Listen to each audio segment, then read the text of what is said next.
So today is Celebration Sunday, and we move in the very essence that Jehovah has provided for us. Alright, praise the Lord. Are you people here?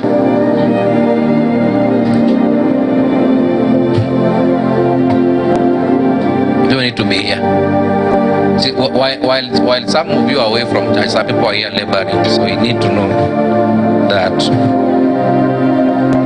the people who always make it here by 6, by 7, by 8.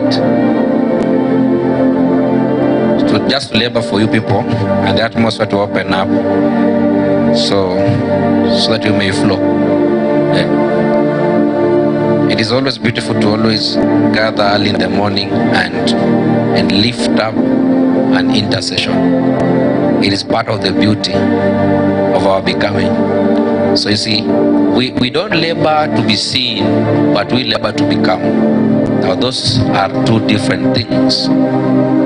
That we don't labor to be seen, but we labor to become. If you labor to be seen, you begin to lose the essence in which God begins to power you into the ultimate point in which you're supposed to reach. But if you labor to become, means that there comes an opening, an all-round opening in the realm of the spirit, that you may be adjusted into it so that the goal may be attained. And that's one thing that always happens in the heavens, and Jesus knows. So by the mercy of God, we are always opened up to that, and we anchor within the realms of the spirit. Now one thing you have to know about the spiritual realms is that it may, now you must know that you can have an entity or someone who's ignorant but understand so much about the things of the spirit. Now because the things of the spirit, they're not just a matter of knowledge but a matter of dealings. So you build up your stamina in the spirit by dealings.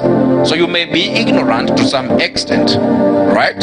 But through dealings you are energized and you move in the strength of the spirit.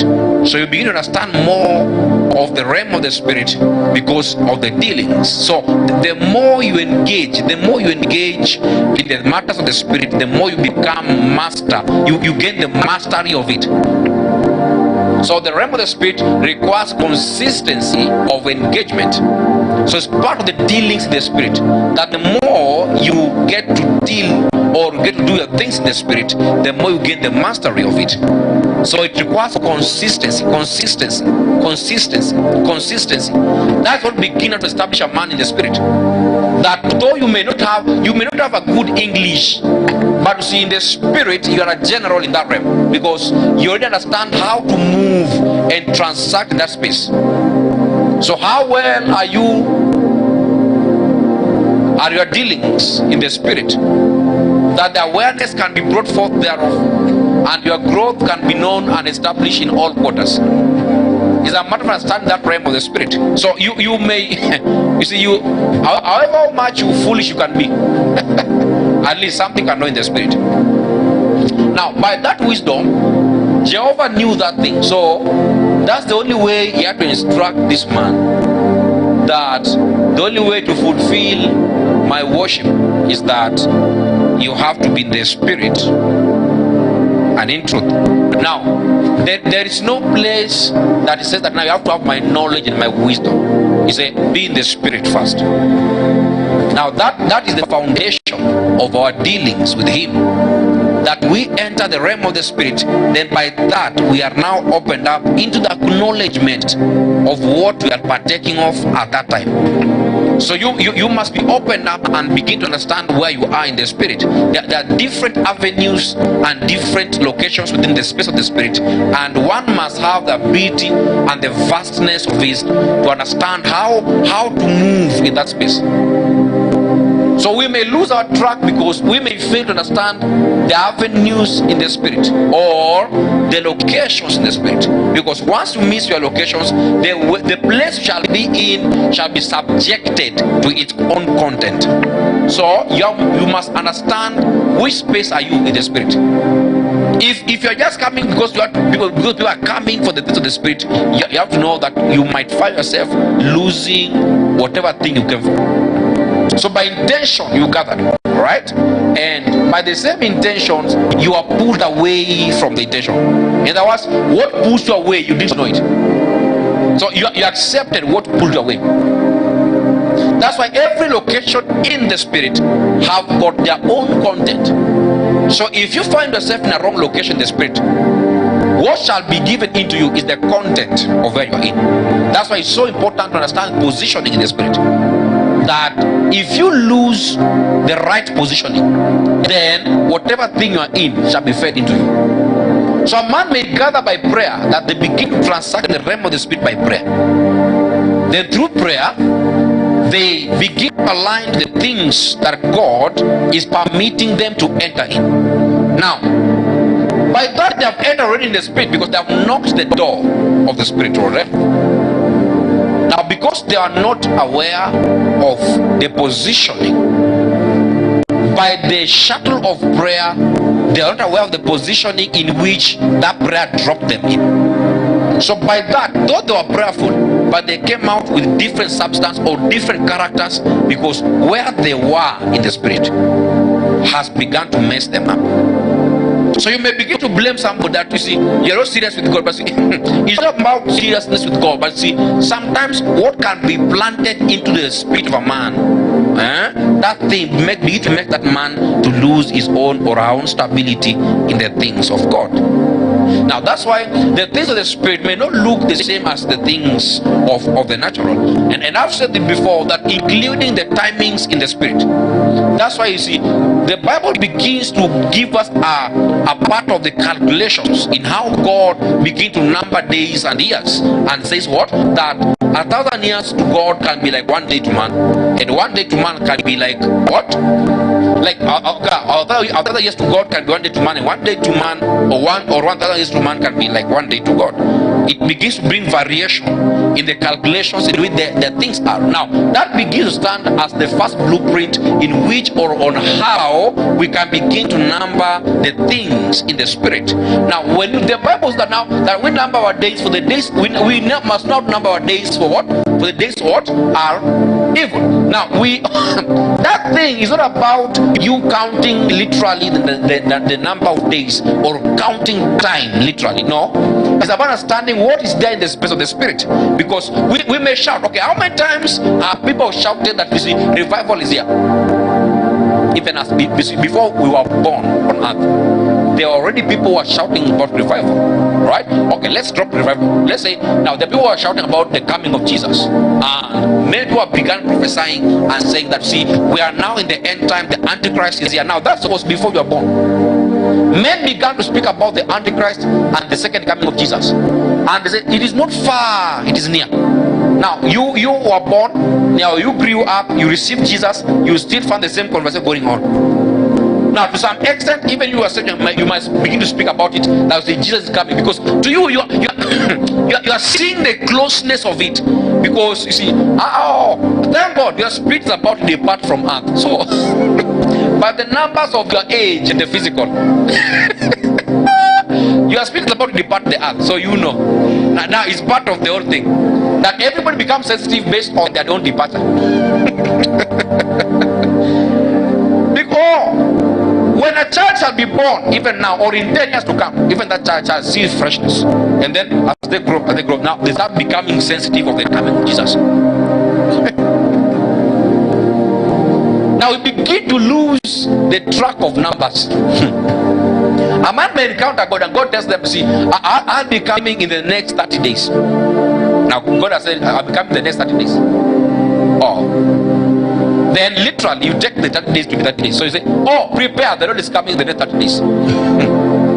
But you see, it is about the numbers on how it is speaking, not about the speech.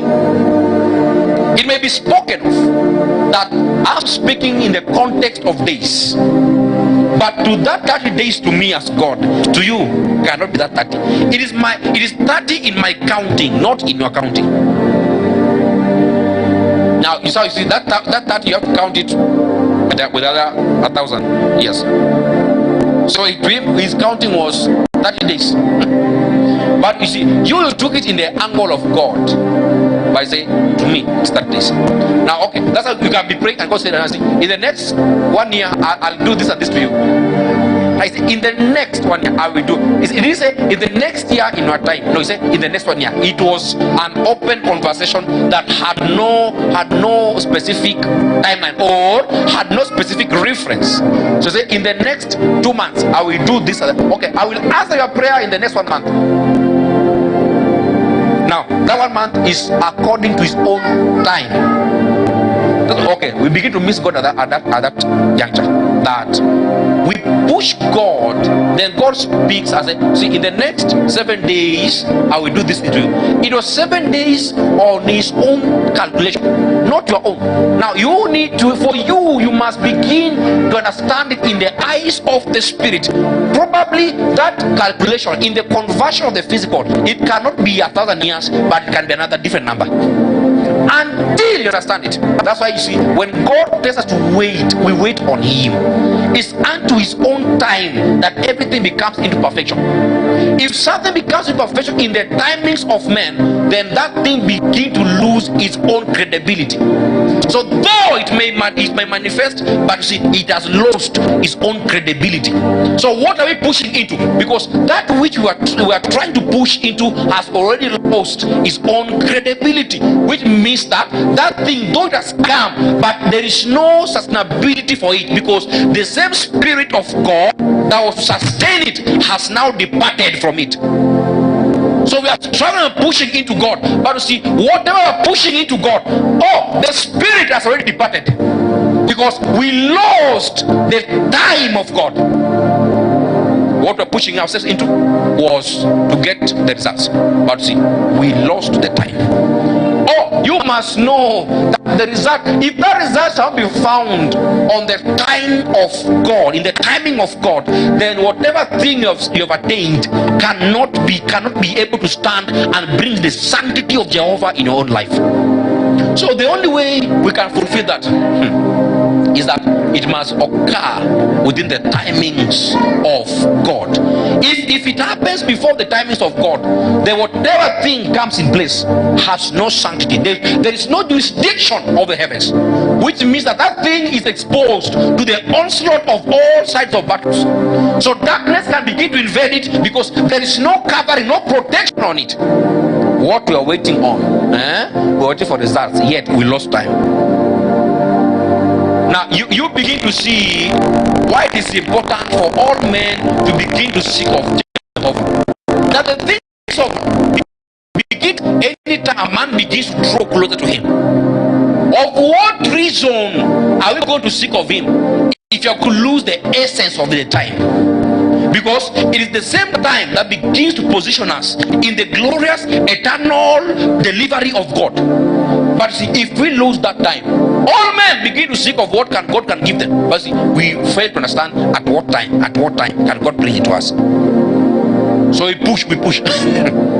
So your positioning is so important in the Spirit. And we might lose it, because if we fail to position ourselves properly, we may lose it all.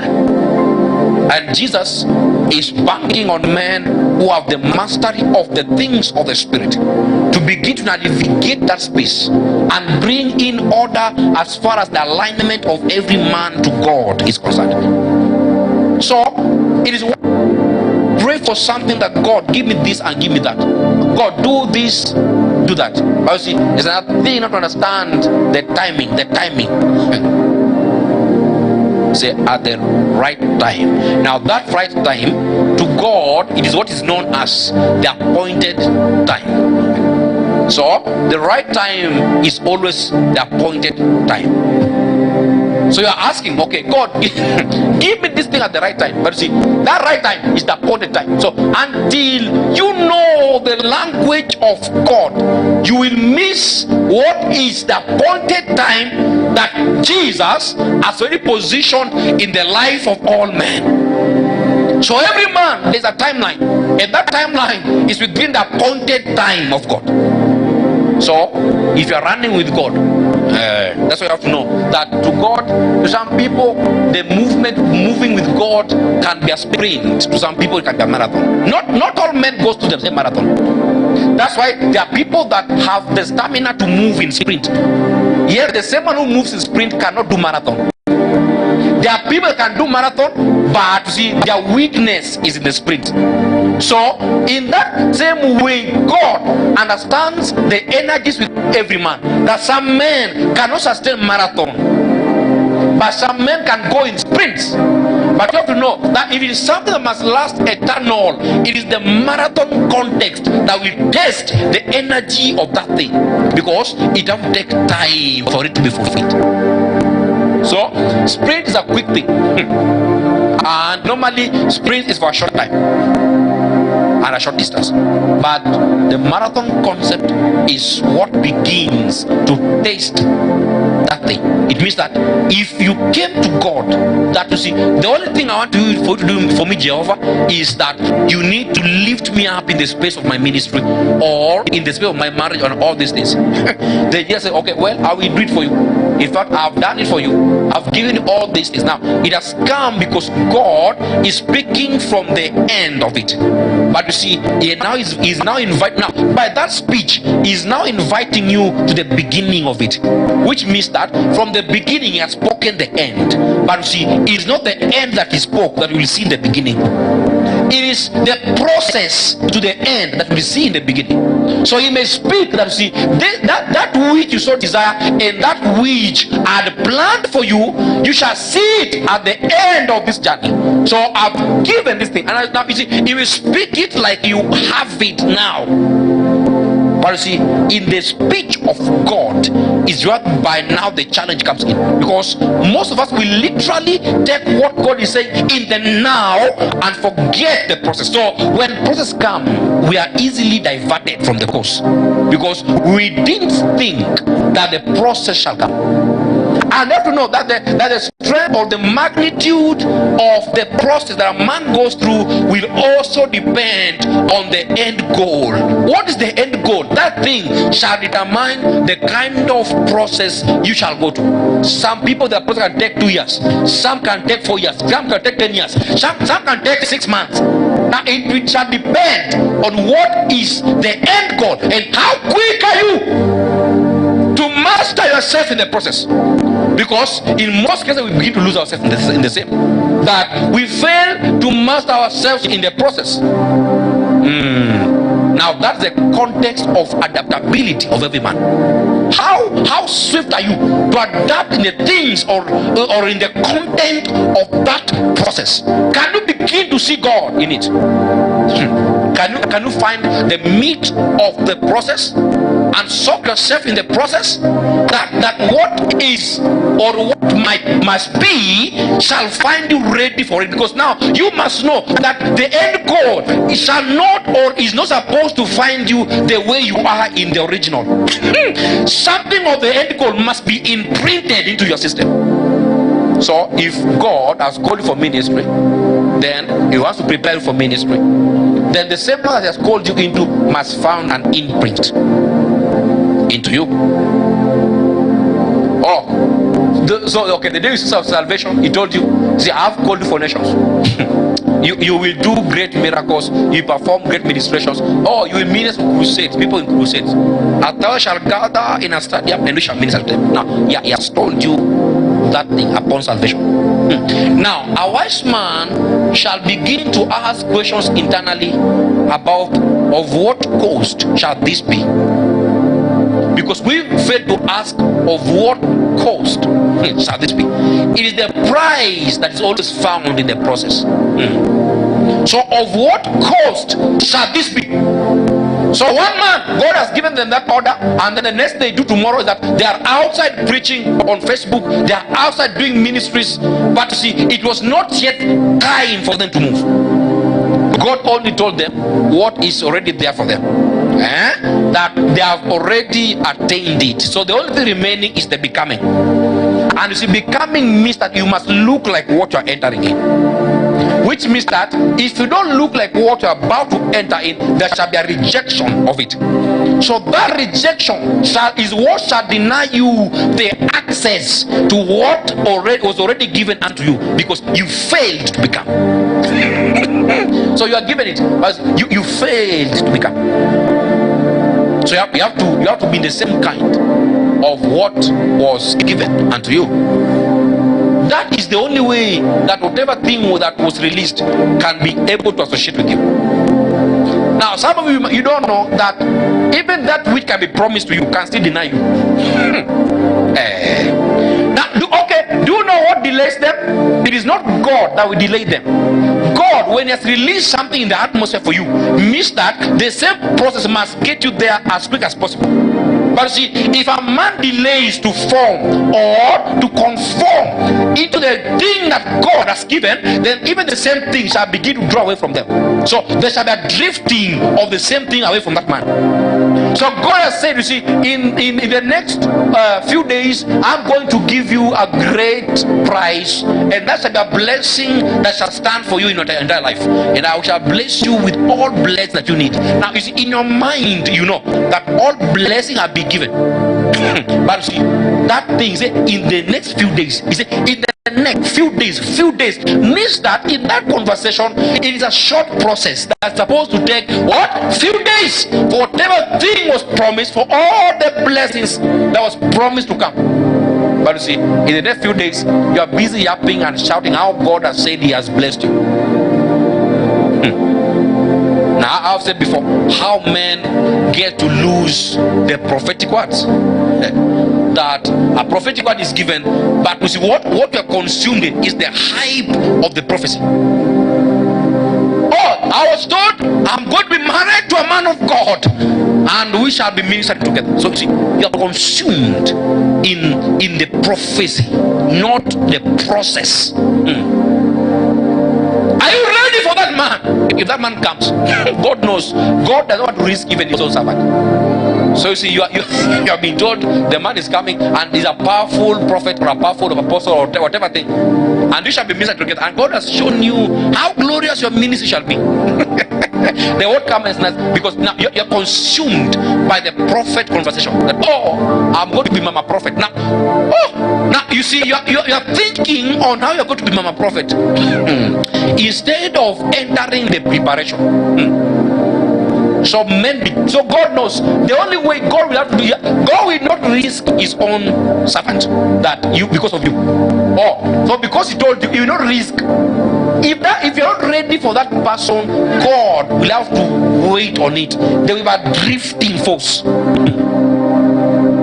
Oh, so you're saying, okay, that this thing I will do now, okay, all the things for them that have been graced enough by mercy of God to listen or to know the voice of God, what God will say sometimes can delay, not because God has delay it, because when it comes from the mouth of God, in that context already it has been created, so it speaks of the creation that there is.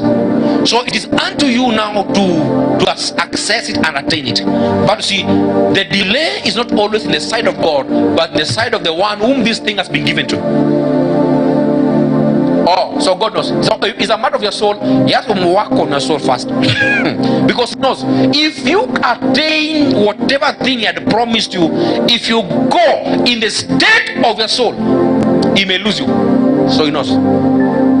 He has told us, I'm giving you all wealth. And what comes in your mind is wealth.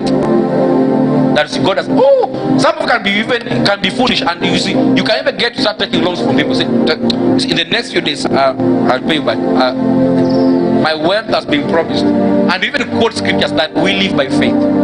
The just shall live by faith. Now you're quoting scriptures. Oh, they say, okay. A few days have gone. Say, okay. And that thing has not come. So, okay, maybe God wanted me to bet. So let me bet. Let me do a jackpot.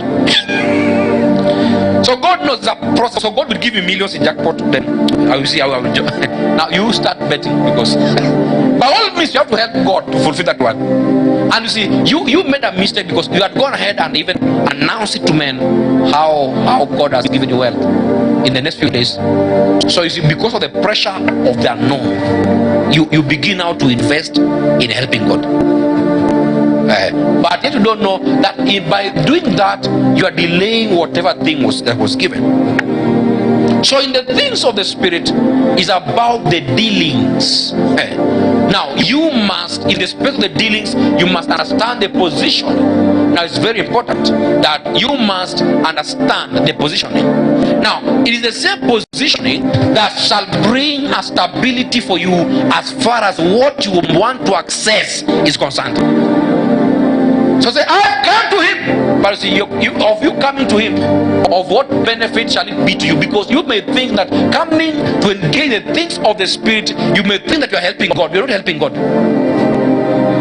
Oh, because okay, they say, oh, I want to help God. No, there's no help that God needed. He doesn't need any help. If he himself is help, so of what help can you give God? Say, I'm doing this because I'm helping God. I have to pray at 12 midnight because I'm helping God. You are not helping God in any angle. But see, whatever thing you are doing, if you have not rationed it to be a personal thing, then you have to know that there's no beauty or growth in it. So, oh, you must know that. You see, you can pray for 12 hours non-stop. But see, even in that prayer, if that prayer is not focused on this thing is growing me, then I'm telling you, whatever thing you are doing is not beneficial or helpful unto you, because you had already said, this thing I'm bringing for God. And I've seen people who pray for others, and they call themselves, we are the intercessors, so they pray for others. Meanwhile, their lives is not showing, because they are busy praying for others. So say, I'm going to the mountain for 12 days or 14 days, but see, my going to the mountain is not because of me. I'm going because of so and so. Now, to some extent, some people even pay them to go and pray for them, because they know that they always go to the mountain, right? So they ask them, when are you going to the mountain? Say, I'll go that next week. I have a prayer point. So they send a prayer point, and see, every prayer point has their own magnitude of the offering. You don't give the intercessor some heavy prayer points with a small offering. No, the offering must equate the prayer point.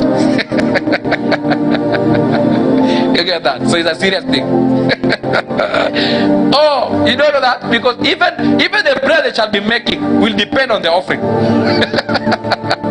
They will push based on the offering.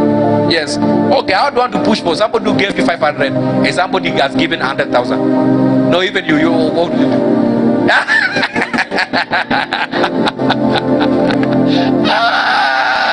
No, literally, there's something that humanly within you. You say, this one is serious. So the 500 guy you will do as an AOB on the last day. And remember, Lord, everybody who gave me prayer points, remember them. So 14 days, you are busy for this one. Who gave you 100,000? No, because you see, even them, they give that high amount because they're expecting high results. Okay, so you must deliver.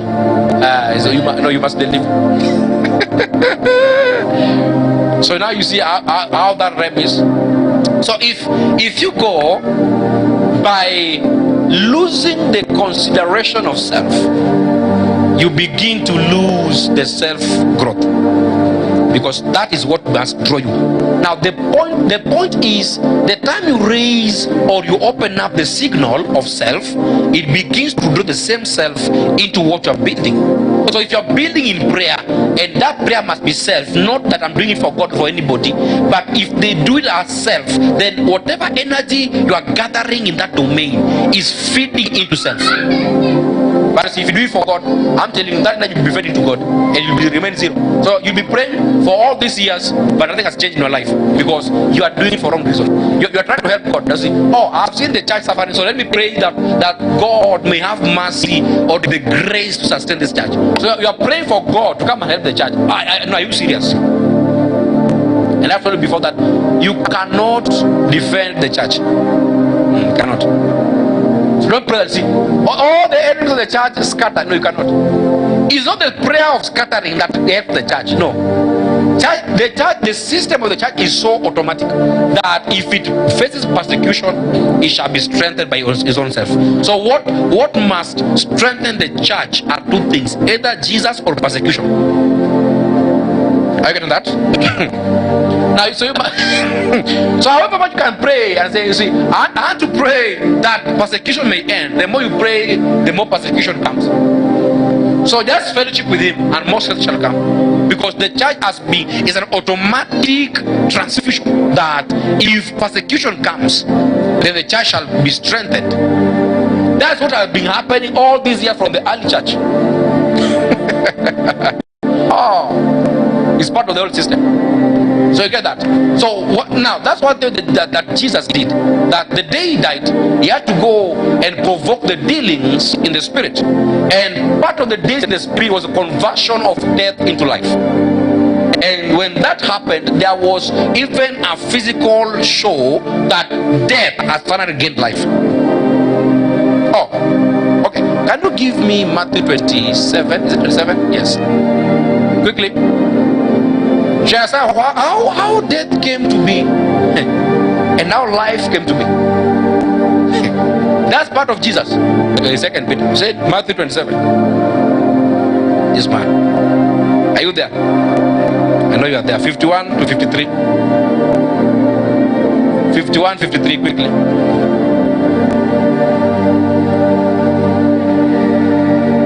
Now look at this. Say that behold, the veil of the temple was rent. Now this upon the Jesus giving up the ghost. Alright? This now is a cross conversation. He said that behold, the veil of the temple was rent in twain from the top to the bottom, and the earth did quake and the rocks rent quickly, and the graves were what? Opened, and many bodies of the saints which slept arose. Now you see that the saints, not the bodies of everybody. Oh, and that time I was giving a bit of the compartments in what called the Hades or the hell compartments, and I told you about about 3 of them. And I told you the first one was the paradise concept, the second one was the hell literal concept, and that was what called the Tartarus. Now the paradise concept was whereby the saints before the coming of Jesus used to be. All right. Now it means that right now paradise is empty. Now those want to go to Paradiso. Okay. So the paradise was a waiting bay for the saints. Are you getting me? Because these people could not access the heavens, so they had to stay somewhere. Now that time you have to know that man was not in the capacity by death to enter heavens. So at least only people that at least didn't test death, we are sure that they were there in heaven. Those who say that Moses died, did you see the body of Moses? You see, death can only be confirmed by seeing the body. You see, that's what Jesus did. You see, Jesus had the ability to just by death just disappear and then one day resurface again. But if he did that, then still by legal earth concept, it will not be approved that this man died. The only way that we could approve that Jesus died was by us seeing that this man still died and he was buried. So I say that Moses died. Okay. No, have you seen the body of Moses? No. Even today, where the Bible says that this was the place that Moses died, they have not yet allocated that body. It tells you how these things are so strange. There are men that sometimes we may think that they died, yet they were carried in the wings of God, and they entered into him. We see Moses coming, we see Elijah coming. These are 2 dimensions. They are the embodiment of the prophetic and law. Did they test death? Okay. Now you didn't go and search on the Moses issue. Okay. Now some of you think that Moses is just a normal prophet. You use it. That guy was not a prophet. He was beyond a prophet. You know what the Bible says? Okay, we shall come back there. Go look for me of that. Whereby it says now that unto you Aaron shall be a prophet unto Moses. Now give me that. Look for that. I want to express something to you. A brief discussion. I'm a bit straying away a bit, so I can express something to build up my point. Now I say that. Where is it? Agenda is there. Are you there? So Now look at that. And the Lord said unto Moses, see, I have made thee. Look at that. Say what? A God to Pharaoh, and Aaron thy brother shall be your prophet. Shall be your prophet. Not that Aaron shall be your spiritual father. No. Now you are going to stand as a God, and you see, Aaron shall serve you as a prophet. So in other words, Aaron shall speak what you tell him to speak. So in other words, what God tells prophet to speak. I get that. In other words, a prophet is supposed to speak unless God. So Aaron was not to speak unless Moses has said something. So it was to, like the prophets on earth are the mouthpiece of God on earth. In the same way, Aaron was to be the mouthpiece of Moses. I get that. So he said that now it doesn't speak to Moses that Moses that now they have made thee a God to Pharaoh. Now the first thing that must happen is because Pharaoh were not just kings, but pharaohs were part of the deity concept. So the only way that Moses could handle Pharaoh, that Moses also had to become a deity in his own way. So by that, God had to make Moses also to be what? A deity. That he can be able to handle Pharaoh. Now you think that, you see, the concept of one becoming a Pharaoh in Egypt was not because the king died or not because they became of age. It was a process that began from childhood, that they had to be initiated all the time by stages. And you see, the initiation used to take place that they were initiated to every god of Egypt, which means the god of fertility, the god of the air, the god of light, the god of the waters. All this, all right, they had to be initiated. So the day shall come that they shall stand as pharaohs. They shall not just be, but they shall be the embodiment of the gods of Egypt. So God knew that thing. So the only thing I had to do is that he had to make Moses now to be the equal and of the higher standard than the one that Pharaoh was. Oh, now you think that, see, do you know that's why Pharaoh had no fear for God. Now the same person that, see, for God had also hardened the heart of Pharaoh. So there was no fear. Now it was hardened, not the spirit of Pharaoh, but the heart. It was the soul that because now you see the soul can break. The soul can break when the soul sees some kind of strange moves. The soul can break. But so see, God had to harden that he may refuse that these people will not go. Now why should God harden the heart of a man that he wants to free? He wants to use to free these people. Now that's a question you must ask yourself. That God is sending Moses for an assignment, and in the same assignment, God is putting in barriers and say, see, the same Pharaoh I'm sending you to, I shall harden his heart. Whatever they shall tell this Pharaoh, he shall not accept it. Because he is sending the same man, and he has not told this man that I've hardened. This man is coming knowing that Jehovah sent him. Then when he gets there, he doesn't see the cards are playing different. Oh, don't you know that there's a day that Moses was tired? He had tried all the miracles. He was tired. He went to God and said, God, I'm exhausted. I'm frustrated. I've done all the things you told me to do. Still, he has not what? Let them go. Now that's the time, that's the day that God revealed himself as Jehovah to this man. That your fathers Abraham, Isaac and Jacob knew me as the Lord Almighty, which is the El Shaddai concept, but unto you shall know me as Jehovah. That was the first time on earth that God revealed the identity of Jehovah. And that is now you see in the journeys of the Israelites, there was so much of Jehovah this, Jehovah that, Jehovah this, because now that was the name that was revealed to Moses, who was the custodian of God in the midst of the camp of the Israelites. So these people now, they could take up the name and say, oh, Jehovah, that was the God that Moses was revealed to, that could now be able to stand and bring Pharaoh unto his own feet. So God had to bring a name that was not known by anybody. At least El Shaddai was a good one. He was providing for all these people. El Shaddai was a good one. He was keeping all the promises. Shaddai was a good one. He walked with the forefathers of Moses. He was a good one. But see, when he came out to the space of deities, he had to reveal another part of himself. That you see, for them, they knew me as God Almighty. But unto you, shall know me as Jehovah. Now you see how that man was powerful. He said, and I appeared unto Abraham, unto Isaac, unto Jacob by the name what? And now by my name Jehovah was I not known to them. By my name Jehovah was I not known what? To them. Now God begins to open up part of this and other personality that no man knew on earth until Moses was.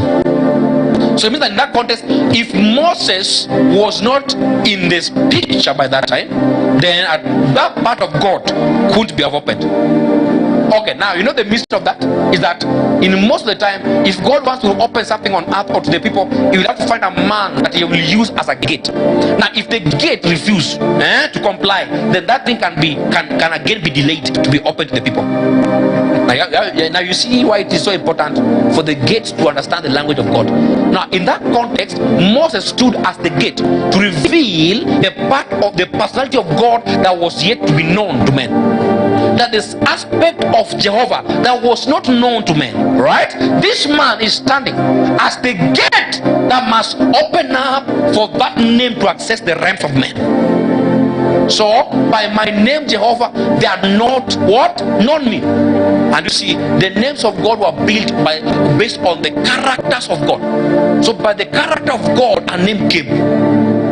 So when they knew me, they knew him as God, the Almighty. It was by the character of him that they knew him that way. When now God is coming, that from now you shall know me as Jehovah. Now it was the character of the moment that God is now bringing to show these people that you see the way that you have yet to know me. Now today I have come that you may know me in a different way. Now you see, so God may be summoning men, even our generation, our time, that he wants to use you to open up something to men on earth.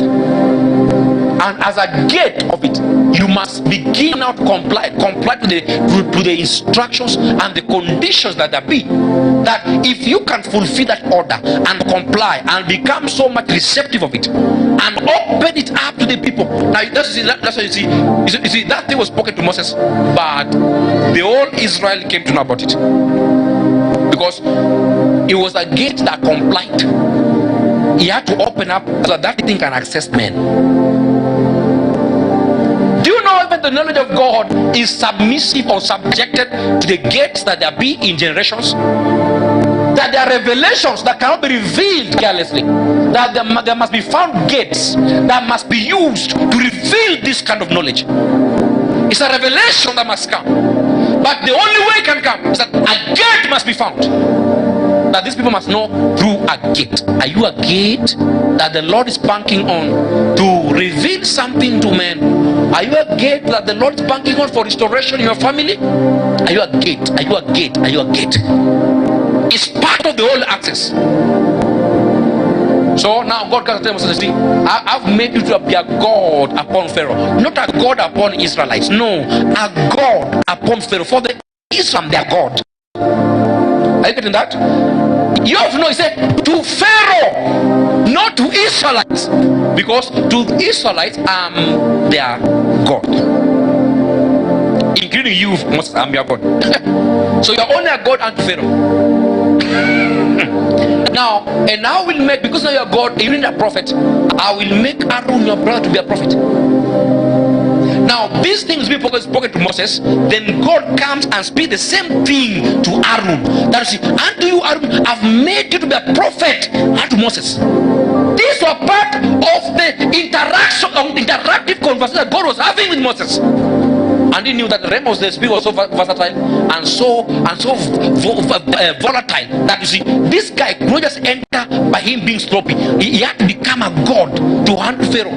It was a high spiritual voltage that this man had to align himself to enter in. So that was the main that had to happen to that man. So now Moses was not your average prophet. If you say, okay, he was a prophet, he was not your average prophet. That man was transacting within the corridors of Jehovah, which means that there was something so strong that that man was introduced to earth that no man could introduce to earth. There was something so strong that that man was pulling out of divinity to introduce to humanity that no man have been able to do in the past generations. So until that time, we didn't know God in that capacity of Jehovah. So that guy was your normal prophet. Now, you say that guy died before they crossed Jordan. You have to give us an approval and evidence that you have the body of Moses, or at least give us the bones of Moses. If that cannot be found, then there is no justification that that man died on the mountain. We may use the word died so we can just wrap up the conversation, but you see, in reality there is more than what was said. Now, that time, before the resurrection of Jesus, there was no way that man could attain the divine space of God in the heavens. So a space was created for hell, because now that was the holding place for all. Now it was part of where darkness had to reside in. And because that man was still born of sin, yet there are found men who are walking with God. They are not full of the Holy Ghost. They are only following the statutes of God. So these men, they had to find a place that they had to hold until the day of the redemption comes. That even at death, they are waiting for their own redemption. So they died because they were walking but in the fear of the Lord. They are walking. Have you not heard the Bible says that through righteousness or by faith, Abraham was declared to be what? Righteous. It was part of the faith concept that made Abraham, by that verse, to be declared to be what? Righteous. Now you see, it is part of the standing of faith that made this man to become righteous. Now all men walked with God in different ways and different statutes. So based on how you walk with God and the fear of the Lord that you kept, that thing made you to become righteous. So in that context, you had to be placed in a waiting place and wait until the day your salvation shall come. So that day, these men died and they were thrown in the space of what you call the paradise. That was where the saints were staying and waiting for the day that the redemption shall be. The day that even the man Lazarus. Now you have heard of the story of Lazarus and the rich man. Now even Lazarus was not in the glorious heavenly places; he was in the paradise. Now you saw that you said that man was being hosted in the bosoms of Abraham. There was a thin line between paradise and hell. These men could be able to see each other because there was a thin line.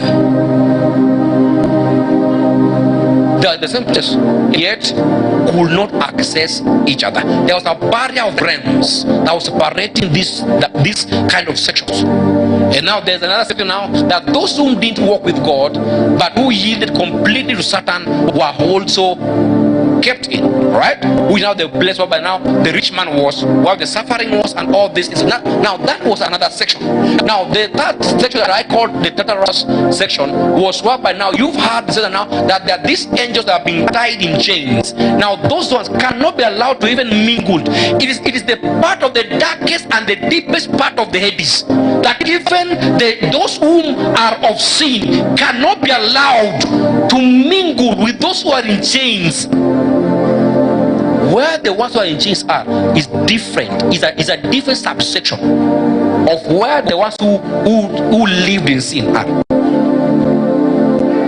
Now you have to know that where the ones who lived and died in sin are also where the demons are.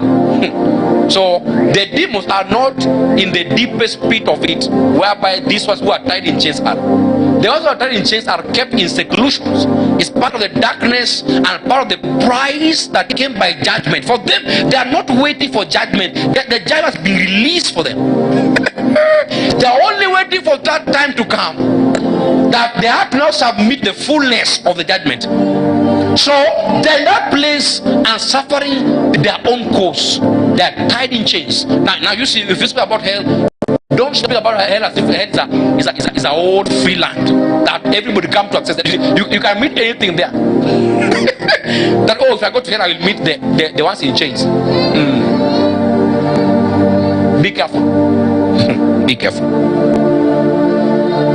Be careful. Now Jesus comes, and then after his death, go back to Matthew. After his death, the verse that now, and the graves were opened. Now look at that. Go back to verse 52. Why are you running? Said the graves were what? Opened, and many bodies. Now I want you to see the emphasis on the saints concept. Now the bodies and many of the saints which slept. Now you see, they didn't die. So that they were sleeping. Now it is the same language that Jesus used when he came for Lazarus to bring Lazarus back to life. I said that Jesus wept. Now, it was not weeping because of the death of Lazarus.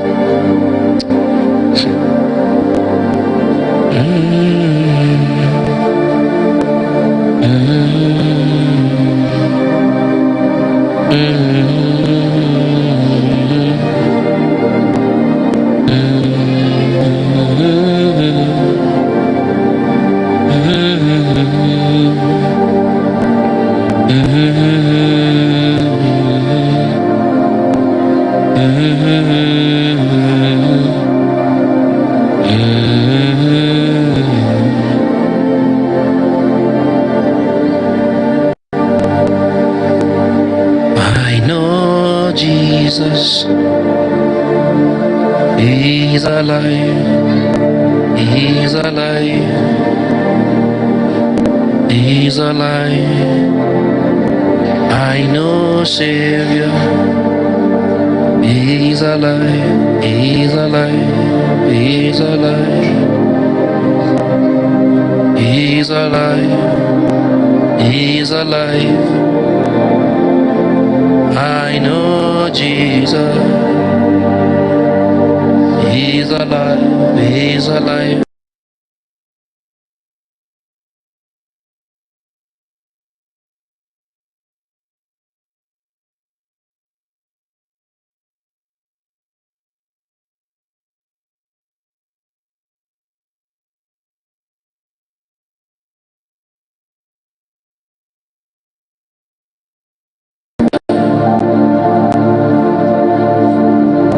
He's alive.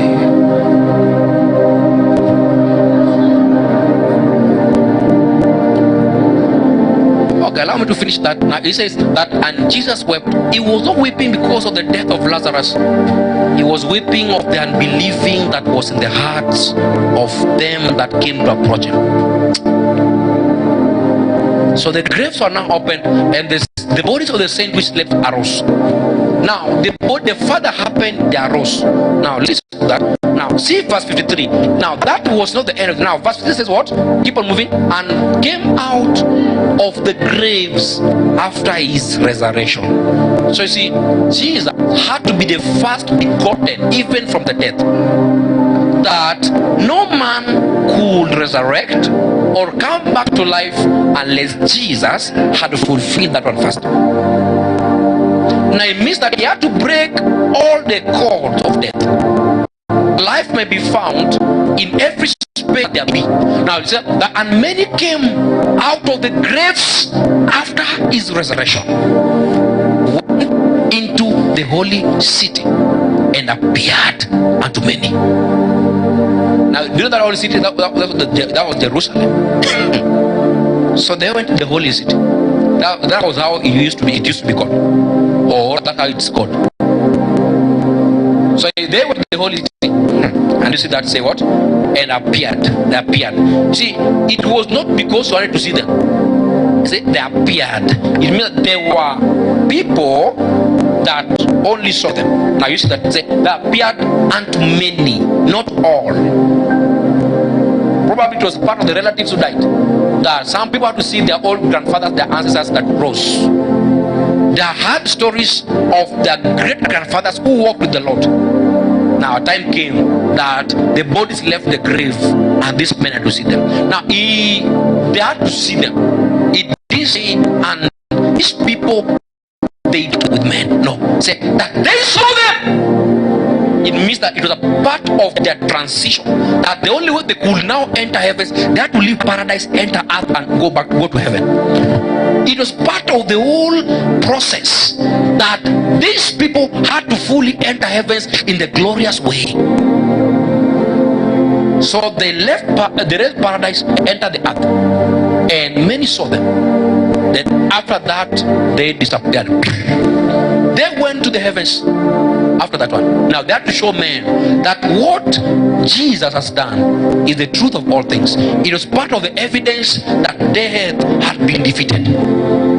So you know somebody who died, and you are part of the funeral. That the day they'll be buried. Then after some years, after 3 years, you see them walking in your home. Now that was the reality of things in those days. That the people that were buried in the tombs were seen walking. Now it was part of the testament that death has now been defeated and life is. So the same one who taught you life is indeed life. You saw what Mary, the mother of Jesus, told them when they came to her to talk that she should tell Jesus that the wine is up. They need more. Say, what whatever I will tell you to do it. It is the whole part, the whole aspect of the process. How can a man yield to him? So Jesus moves because now he had to leave his physical body on earth and enter the base of the spirit. Do all the dealings in the spirit. Promote life in that order. Then come out with the throne. And then put all men who have been born of him under the space of life. He took the keys of hell. The same one that said another thing, oh, and you have given the keys of the heavens. It means that the heaven that was once shut for you has now been opened for you. That you can access heaven by your departure. You can go there anytime, any day. So even by visions you can go to heaven. Because the keys have been given and the lock has been removed. He said, I've given the keys.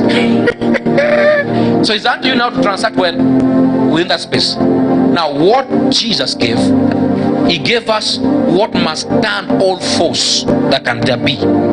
So if you are born again, what you entered in is so strange. It's so strange. However, we may receive of Jesus, but still dine with Satan. Okay, give me 1 Corinthians chapter 10. Verse what? Let's see.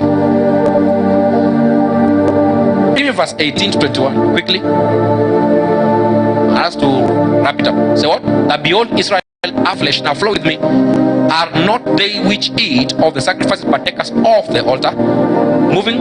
What say I then, that the idol is anything, or that which is offered in sacrifice to idols is anything? But I say that the things which the Gentiles sacrifice, they sacrifice to devils and not to God. And I would not that you should have the fellowship with devils. I say what? That you cannot drink the cup of the Lord and the cup of the devils. You cannot be partakers of the Lord's table and of the table of the devils. That means that there are possibility that man can be partaking of the Lord's table and the same man is partaking of the devil's table. That there are some of us that have been feeding under the sacrifices meant for idols. That we proclaim the name of the Lord but still feed of the things of Satan. The things of Satan have become so appealing that even the man full of the Holy Ghost can be masked in that kind of a confusion. It begins to bring the church back in order. That when all men, when all shall say and done, the name of the Lord must remain glorified. It's part of what God had to do with the children of Israel at the place of Gilgal. That when they had crossed Jordan, they had to stay at Gilgal. That was the place of consecration, the place of purging. That before now they could move in the onslaught of Jehovah to take Canaan. These men had to be prepared now in consecration. Now Egypt had been dealt away with in the wilderness, and the time had come that now the full consecration of these men with Jesus, it was a place of newness. They are beginning something new, something fresh. But that freshness, they had first of all to begin it with the Lord. So it had to require consecration. It's part that every man must learn to pass through Gilgal. Some of us, we don't pass through Gilgal. We want to take over the cities. We want to take over whatever thing that has been, but we're not willing to pass through Gilgal. We're not willing to be consecrated, to begin with Him. We're not willing to tell Him in the language of Gilgal that, Lord, in my weakness, strengthen me. In my undoing, make me. Give me the wings to fly. My wings have been cut short. It's the place of Gilgal that a man begins afresh with God. We have been working with God for years, but at some point we lost Him because we missed the place of Gilgal. He came with us from the wilderness all through while sleeping. This one. You're praying.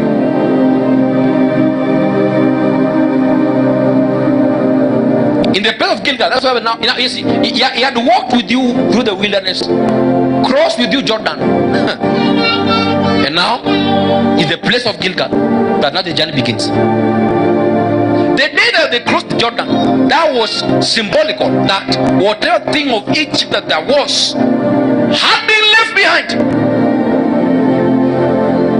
So upon Gilgal, they are beginning afresh. That the journey begins afresh. But again, they acknowledge God. And then God had to go through all these hassles of wiping out any generation that could not acknowledge Him among the children of Israel. So wilderness was part of the place of separation, whereby God was separating that which was not of Him and them that were not of Him. That thing happened in the wilderness. That separation was happening. Every bad behavior, separation was happening. Every wrong doctrine, separation was happening. So any generation that could not respect God, could not honor Him, was done away with in the wilderness. Then they came now to Jordan, crossed the river. Then piled the 12 stones to symbolize the 12 tribes of Israel. And now they had to now stay in Gilgal for preparation. Until today, Gilgal has remained to Israel as a very fundamental location for them.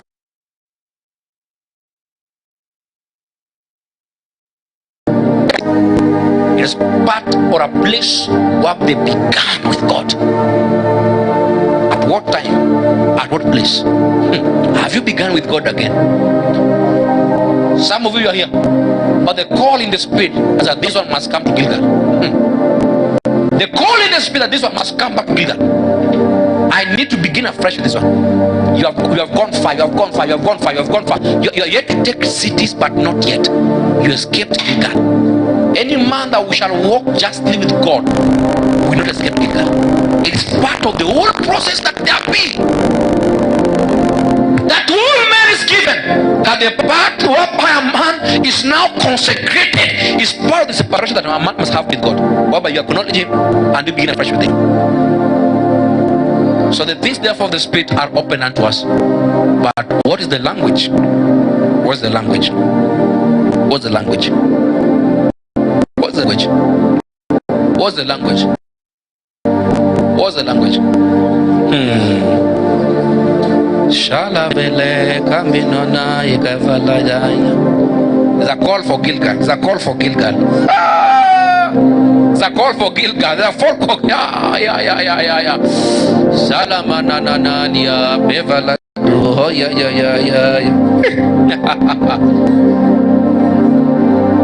There's a call for Gilgal today. Jesus is coming. The Lord is coming. Ay, ay, ay, ay. Ay, ay, ay, ay, ay. Jesus. Jesus is coming. The Holy Ghost is coming. Ay, ay, ay, ay. What if you went far? You went far. And he's saying, come back to Gilgal. What if you're getting far? I say, come back. And the same one that defeated death, come back. Come Gilgal. Come back to Gilgal. Come back to Gilgal. I need to begin afresh with you. It is not lost. The cause is still alive. The project is still alive. The purpose is still alive. The calling is still alive. I'm calling upon men to come and join again in Gilgal. The Lord is making a call. The Spirit is making a cry that where are these men that can come back to Gilgal? They can drop what they know. They can drop what the Spirit, the thing they have. They can drop that which the thing is holding them. They can drop that the thing which is strengthening them and come back to Gilgal. Come back to Gilgal. Come back to Gilgal. Where men begin a fresh thing, where men are consecrated, where men are separated. Come back to Gilgal. Come back to Gilgal.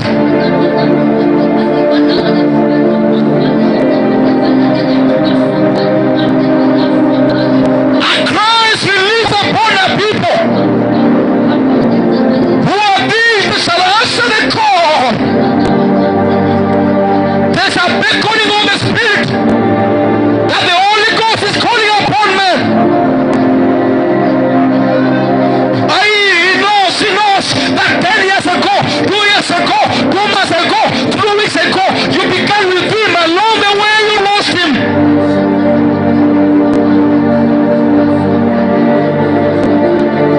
Along the way you lost him. Something fell. Something was disconnected. Scovilla, the Nasa Salata Maratota is the partake of the Lord's table, but the same one see partake of the devil's table. Where is the separation? Where is the distinction? Where is the separation? Where is the distinction? He says, I came to my own didn't know me, my own didn't receive me. Have we missed him? Have we missed him? Have we missed him?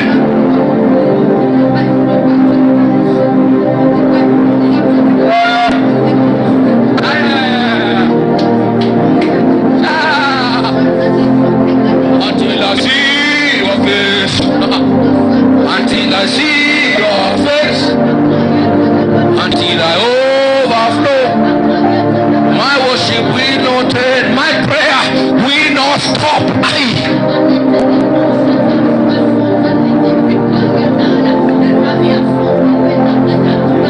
It's a place we cry that, Lord, let your fire come back. Open my sight to see my dealings in the Spirit.